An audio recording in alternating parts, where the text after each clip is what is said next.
थोडी fake personality वाटते थोडी त्याची. तो दोन तोंडाचा डबल फेस्ड. हे फिल्म इंडस्ट्रीमध्ये कॉमन आहे. आता जे टॉपिक नाही पण उचलले तर तिकडे ते लोक उचलणार. गेमसाठी तो राखीची. बिग बॉस मराठीच्या घराला आता टॉप 10 स्पर्धक मिळालेले आहेत, त्यामुळे एकमेकांमधील रस्सीखेच आता चांगलीच वाढली आहे. एकीकडे विशाल आणि अनुश्रीचा खोटेपणा समोर येतोय, तर दुसरीकडे तन्वी, राकेश हे विजेतेपदाचे उमेदवार बाहेरील लोकांना वाटतायत. टोळीकडनं दीपाली आणि प्रभूला टार्गेट केलं जात आहे. या घरामध्ये कोण जिंकणार, काय होणार याची उत्सुकता सगळ्यांनाच लागून राहिलेली आहे. तेव्हा यासंबंधी प्रेक्षकांना काय वाटतं, प्रेक्षकांना काय खटकतंय, जाणून घेऊया आजच्या पब्लिक बोलमधून. चला दादा, राखी सावंतचा खेळ कसा वाटतो? चांगलं, खूप चांगलं. ते आल्यामुळं भरपूर लोकांनी मतलब बोलतात ना, जे झोपले होते ते पण जागे झाले. कधी वाटते एंटरटेन, पण कधी कधी कसं असतं की आता शेवटी तिचा TRPसाठी आलेली आहे ती. सो बट ऑब्वियस आहे की तिचा गेम म्हणजे आहे किंवा नाही हा नंतरचा विषय, पण ठीक आहे, ती TRPसाठी खूप छान खेळते. तुला विशालचा खेळ कुठेतरी खोटा वाटतोय का? हो नक्कीच, कारण तो हिंदी बिग बॉसमध्ये पण त्यांनी तेच केलं. सो आता पण कुठेतरी मला वाटतंय की तो त्याला एक सवय आहे की ते दुसऱ्यांचं क्रेडिट घेण्याचं किंवा त्याला स्वतःला दुसऱ्यांच्यापेक्षा वर ठेवण्याची त्याची सवय आहे ती. सो कुठे ना कुठे मला त्याचं थोडी फेक पर्सनॅलिटी वाटते थोडी त्याची. तो दोन तोंडाचा डबल फेस्ड. तो जेव्हा त्याला आता कॅप्टन्सी होती तेव्हा तो सर्वांशी चांगला वागत होता आणि नंतर मग अचानक तो वाईट होतो. मग ह्याच्याने दिसून येतं की तो किती डबल फेस्ड वागतोय. गेममध्ये सुद्धा तन्वीनी बोललं की माझे ते दोन दुश्मन आहेत तर मी त्यांच्याशी बोलणार, त्यांच्याशी डील नाही करणार. हे ती तिच्या मतावर ठाम होती. तो नाही त्याच्या मतावर ठाम. तो बोलतो की मी माझ्या शब्दावर आहे, तो नसतो त्याच्या शब्दावर. तर त्याचं असतं तर अजूनपर्यंत खूप दिसून आलं असतं आणि लोक पण त्याच्याबद्दल चांगली बोलली असते. गेमच्या पर्स्पेक्टिव्हने बघायला गेलं तर सर्व जिंकायला गेलेत आतमध्ये. आता कुणाची गेमची म्हणजे गेमचा एक पॅटर्न असतो किंवा तरीका असतो, सर्वांचा वेगवेगळा आहे. आपण असं नाही बोलणार की ते आता बघा त्याला दिसायचं आहे मग तो काय नाही तर काय करणार, काय मुद्द्यांवर बोलणार. आपापलं सर्वांचं वेगवेगळं आहे. मला नाही वाटत. आणि सर्व गेम खेळायलाच गेलेत. आता बघा ना, जो तुमच्यासोबत 5 मिनिटानंतर बसतोय, आता गोड गोड बोलतोय, नंतर परत तोच त्याच्या भरात बोलतोय. मग तो खेळ आहे. माझ्या मते सर्व आपापला खेळ खेळतात. जेव्हा राकेश सोबत राखीचं नाव येतं तेव्हा काय वाटतं? ओके आहे, म्हणजे हे फिल्म इंडस्ट्रीमध्ये कॉमन आहे. सो त्याच्यामुळे आपण असं नाही जज करू शकत, कारण का तो आपण जेवढं बघतो तेवढाच 1-2 तासाचा 3 तासाचा गेम आहे. सो त्याच्यामध्ये आपण जज नाही करू शकत कोणालाही. राखीचं प्रेम खरं वाटतं की खोटं वाटतं? मी म्हणून म्हटलं तसं TRP आहे, सो नो जजमेंट याच्याबद्दल. मला नाही वाटत की तिचं काय पुढे म्हणजे राकेश सोबत होईल वगैरे. लव्ह अँगल RB कडून नाही आहे ते खूप असं लांब करायला बघतायत, पण ते फक्त असं वाटतंय. पण बाकी असं काय नाही. मला नाही वाटत की राखी पोचेल टॉप 5 पर्यंत. एवढं नाही होणार, कारण बाकीच्या पण प्लेयर्सला चान्स भेटला पाहिजे. ती तर आता वाईल्ड कार्ड आणि ती एव्हरी सीझनमध्ये येते, तर ऑफकोर्स जे डिझर्विंग आहेत त्यांनाच भेटलं पाहिजे. ते पण एक गेम म्हणजे आता बघा आतमध्ये काय ना, आपण बाहेरून ॲज अ ऑडियन्स बघतोय काय आणि आतमध्ये काय आहे ना आपल्याला माहीत नाही. पण दोघं पण मनाने खूप साफ आहेत, फ्रेंड्स आहेत. बघा पहिल्यापासून ओळखणार तर ना, शोसाठी लोकांना जे आवडेल लोक करायलाच बघणार आतमध्ये.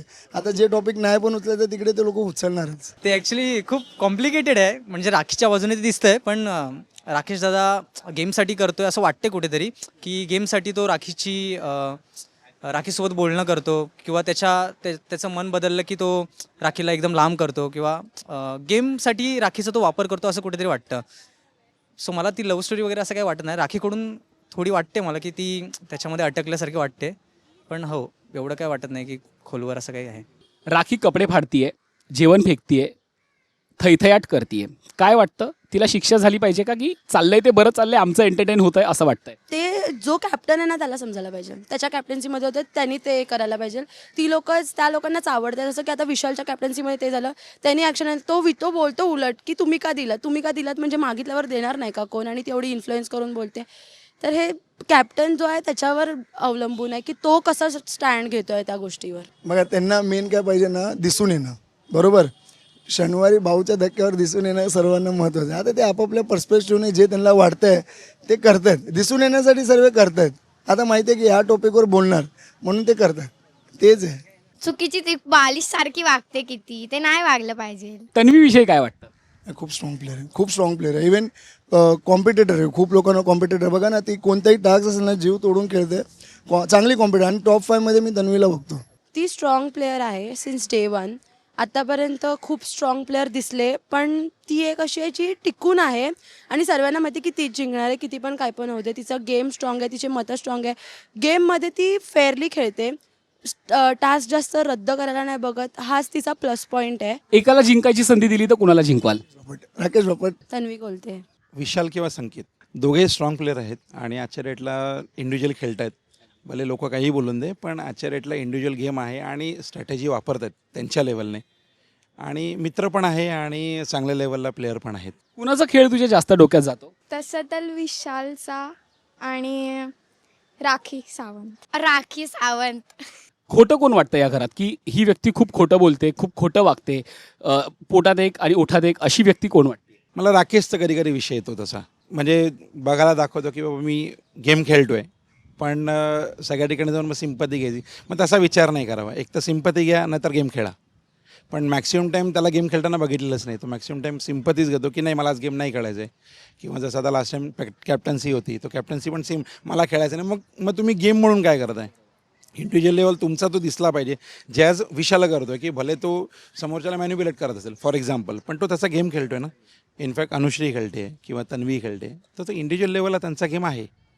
दीपालीताई वाटते मला. का बरं? दीपालीताई काय करते की मागून कधी कधी गोड बोलते आणि अचानक नॉमिनेशनचं कार्य वगैरे असेल तर तिथे ती अचानक त्या मागच्या गोष्टी काढते किंवा जे आपण करून दाखवले दुसऱ्यांसाठी ते बोलून दाखवते. सो मला असं वाटतं की कुठेतरी ती डबल ढोलकी टाईप थोडी वाटते मला. 2 दिवसापूर्वी सागरदादांनी विशालविषयी खूप वाईट बोलला, त्याने ते सगळं आपटलं, राग व्यक्त केला. सागरदादा खरा वाटतोय की खोटा वाटतोय? खराच आहे तो राग. प्रत्येकाचा राग असतो, कितीतरी माणसांनी कंट्रोल करायचा, एकदा तरी तो व्यक्त होतोच. तसा त्याचा एकदा व्यक्त झाला. खोटी पर्सनॅलिटी वाटली कारण त्यांनी तिथे ओव्हर ॲक्टिंग केल्यासारखं असं मला जाणवलं. कारण ह्याआधी सुद्धा त्यांनी तसं केलं आहे. एका टास्कमध्ये त्यांनी ओव्हर रिॲक्ट केलं होतं, मला आता एक्झॅक्टली आठवत नाही आहे. पण हो, मला भाऊच्या धक्क्यावरती जेव्हा त्यांना राग व्यक्त करायचा होता तिथे कुठे ना कुठे मला वाटलं की थोडं त्यांनी ओव्हर एक्सप्रेस केलं आहे, जी करायची एवढी काही गरज नव्हती. त्यांनी जो त्या दिवशी अँगर काढला ना, त्या अँगर काढून ते परत त्याच ग्रुपमध्ये बसायला गेले. तर त्याला अर्थ नाही आहे. म्हणजे आपण बोलतो, मग बोलतात ना त्याच्या मतावर ठाम तरी राहावं ॲटलिस्ट, की तुम्ही केलं तर केलं, बोला. मग तिथे राग काढून बाहेर येऊन प्रेमाने बोलून काय फायदा आहे एवढं? त्याच्यापेक्षा नाही तर नाही, सिम्पल.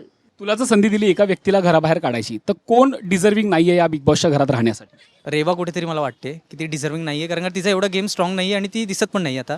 म्हणजे आत्ताच्या वीकमध्ये बघायला गेलो किंवा लास्ट वीक बघितलं तर ती एवढी कुठे दिसली नाही आहे.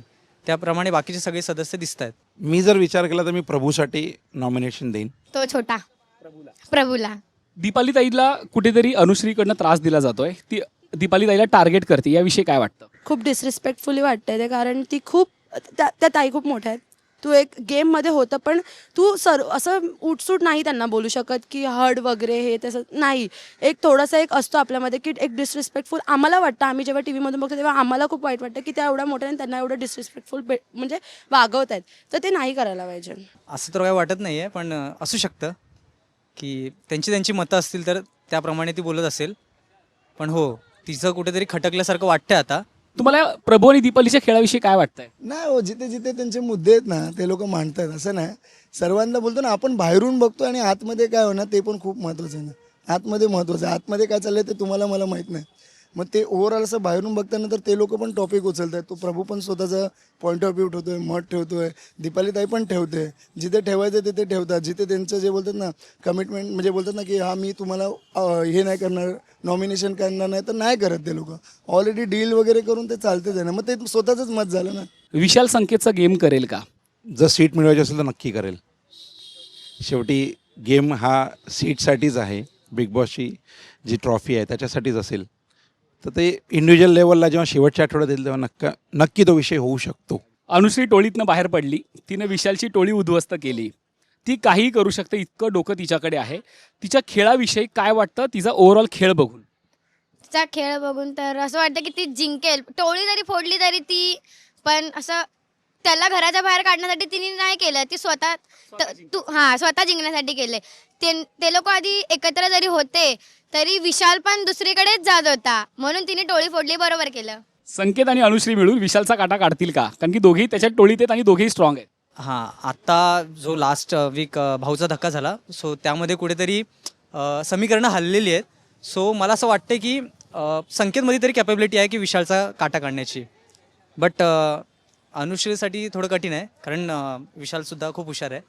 सो त्याला कळतं का आपला गेम कुठे चेंज करायचा किंवा मतं कशी आपल्या बाजूने वळवायचे हे त्याला व्यवस्थित कळतं. बॉस मराठी आता सध्या 10व्या आठवड्यात आहे. टॉप 10 मिळालेले आहेत. टॉप 5 म्हणून कुणाला बघतोय? मला तर असं वाटतं की विशाल कोटियाने असेल, कारण त्याचा खेळ खूप स्ट्रॉंग आहे. तन्वी कोलते ऑफकोर्स. प्रभू कुठे ना कुठे मला वाटतोय, कारण त्याची फॅन फॉलोईंग खूप आहे. अनुश्री माने, दीपालीताईमध्ये आणि सागर दादामध्ये थोडं कन्फ्युजन आहे. टॉप 5 म्हणून तन्वी, राकेश, दीपालीताई, अनुश्री आणि रेवा. अनुश्री, तन्वी, आरबी, दीपालीताई आणि Prabhu, maybe Prabhu. Tanvi, Anushree, Vishal, Sanket. Obviously Sanket जाईल टॉप 5 मध्ये. माझं 100% मत त्याला आहे.